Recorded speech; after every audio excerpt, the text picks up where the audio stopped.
Let's go with your exercise in terms of, this is a question about open water swimming. The question is, knowing what you do now, how would your preparation for those long open water swims have changed? Still as many hours in the water prior to a big event? Would your feeding strategy be any different? Yeah, I probably would have still spent the same amount of time in the water, but that's because I was not a natural swimmer. And, I was still at a point where even just basic stroke mechanics were not automatic. So, if you remember, I talked once about this idea of being unconsciously incompetent, consciously incompetent, consciously competent, and unconsciously competent.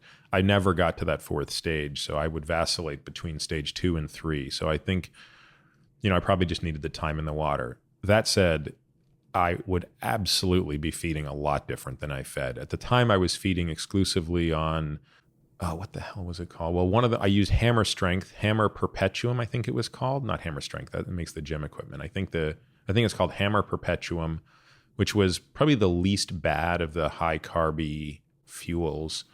It was maltodextrin based. And then I used something that began with a C, like Cytomix. Cytomal is like, it's a thyroid hormone. Didn't use that. Yeah, I think it was called Cytomix. And I would supplement, I put some stuff in it. I don't remember. There was a drink in the UK called Maxim that was a flavorless maltodextrin. I would vacillate between the Hammer Perpetuum and the Maxim spiked Cytomax. That's what I used to use. And I think what I would do different today is I just wouldn't be a high carb diet. I would be a highly, highly fat adapted, totally different strategy and, rely as little as possible on glycogen for what I was doing. So when I was swimming, my RQ was probably 0.85 to 0.9 most of the time. So meaning I was relying more than half of my energy requirements were coming from glycogen or glucose. And by fat adapting, I would, I'd like to, have done those swims at an RQ of 0.75, which would dramatically decrease my requirement. I would probably then instead be using Generation UCAN. I'd probably use a bunch of BioSteel as well. I think that was something we weren't paying enough attention at the time to the importance of branched chain amino acids. So that's probably how I would change. Now I'd have to sit down and do the math and experiment at what amounts I would need.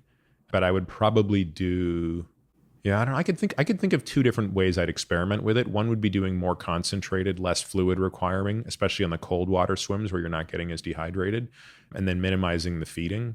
Because I used to feed, I think, every 20 minutes, and I'd do about 250 cc every 20 minutes. And I might change that. I might have knocked that down to like 250 every 30 minutes at a lower concentration of, alternating UCAN with BioSteel or something. This is a naive question, but how do you refeed and drink while swimming? So it depends on how fast you're trying to go. If you're trying to really go fast, so you have a kayak on the side of you and you're swimming. So if the kayak's on your left, when your right arm is in front, you arch over and you, with your left hand, grab a bottle that's on a carabiner on a rope and you flip on your back. The bottle's already opened. You chug it and drop it and rotate and keep swimming.